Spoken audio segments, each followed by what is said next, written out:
কই তুই তাড়াতাড়ি আয়, খুব ক্ষুধা লাগছে, ভাত দে। তোমার পেট কি বাঘ দেখছ নাকি? হ্যাঁ আমি মরি আমার ছাগলের জ্বালায় আর উনি এসে বাচ্চা বানিয়ে দেয়। তোর ছাগলের আবার কি হলো? সারাদিন তো তুই ছাগলের গলা ধরে পড়ে থাকিস। তোমার কি চোখ নাই? তুমি কি দেখবা তোমার আমার ছাগলটা কি চোখ খাইতে না জ্বরে গাদা পুইরা যাইতাছে। এই না নিয়ে কি তোমার কোনো মাথা ব্যথা আছে? তোমার দোকানে তিনটা ছাগলটা বেচা কথা দিয়ে নিজের পকেটে ঢুকাবা। হ্যাঁ হ্যাঁ হইছে, আমার আর বেশি জ্ঞান দিস না। সেদিন যে 7 থেকে উপজেলায় মিটিং হলো, প্রাণী সম্পদ অধিদপ্তরের কর্মকর্তা বলছে গরু ছাগল হাঁস মুরগির কোনো সমস্যা হলে তাদের সাথে যাতে যোগাযোগ করি। একবার কি কল দিব আমি তাদের? হ্যাঁ স্যারের কল দেখো না, দেখো কি কয়। স্যার আসসালামু আলাইকুম। স্যার আমি বিপ্লব কইতেছি, সার্পের সদস্য। স্যার আমার ছাগলটা যে কি হয়েছে, কিছু খায় না, সারাদিন ঝিম ধরে থাকে, দুর্গন্ধযুক্ত পাতলা পায়খানা করে। তো ছাগলের তো পিপিআর রোগ হয়েছে। পিপিআর রোগ আবার কি? এর সম্পর্কে তো আমি কিছুই জানি না। পিপিআর একটি ছাগলের মারাত্মক ব্যাধি রোগ। এই রোগে আক্রান্ত হলে ছাগলের মৃত্যু ঝুঁকি বেড়ে যায়। বাংলাদেশের বেশিরভাগ ছাগলই পিপিআর রোগে মারা গেছে।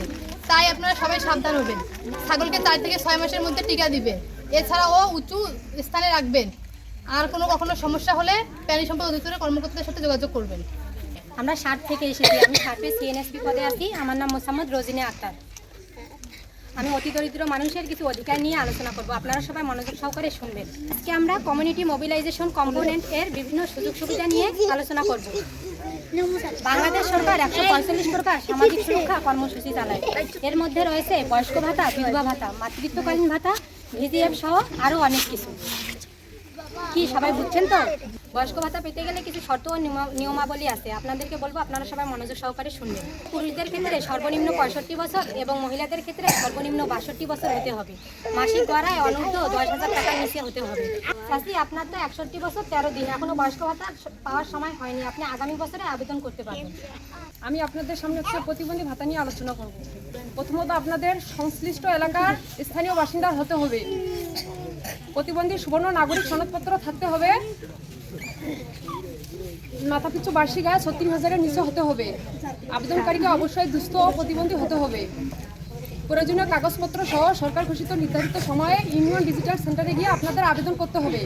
বাছাই কমিটি কর্তৃক নির্বাচিত হতে হবে। এই কয়েকটি শর্ত থাকলে আপনারা হচ্ছে প্রতিবন্ধী ভাতা পাবেন। এগুলো দিন আমার খাবার লাগে চোখে দেখে না, কোনে দেখে আছে টুটে করে বেড়াবার নিগে আমার সব কাম করার লাগে। আমার কইছে শাক সবজি খান লাগবে না, আমার কিছু তো ছিল না, কাকা আমার সব কাম করার লাগে। কই গেলাম? কি হয়েছে ময়না, তোর কি হয়েছে? এই ময়না, কি হয়েছে তোর? সে বাড়িতে তুই কুলসুম ভাবি কি কোথায় আছেন? একটু তাড়াতাড়ি আসেন। দেখো তো তাসির কি হয়েছে। কল্যাণ কেন্দ্র, মা শিশু কল্যাণ কেন্দ্র, উপজেলা স্বাস্থ্য কমপ্লেক্স। এখানে গর্ভবতী মহিলাদের স্বাস্থ্যসেবা, টিকাদান কর্মসূচি, ভিটামিন A+ ক্যাম্পেইন বিতরণ, তাছাড়া রয়েছে পরিবার পরিকল্পনার বিষয়ে পরামর্শ। আমাদের বাড়ির পাশে যে ইউনিয়ন পরিবার কল্যাণ কেন্দ্র আছে, সেখানে 27 প্রকার ওষুধ ও সকল রোগের সাধারণ রোগের প্রাথমিক চিকিৎসা প্রদান করা হয়ে থাকে। সুতরাং একটু অসুস্থ হলে বাজারে হাতুড়ি ডাক্তারের কাছে না গিয়ে এসব স্বাস্থ্য কেন্দ্রে যাবেন। ধন্যবাদ।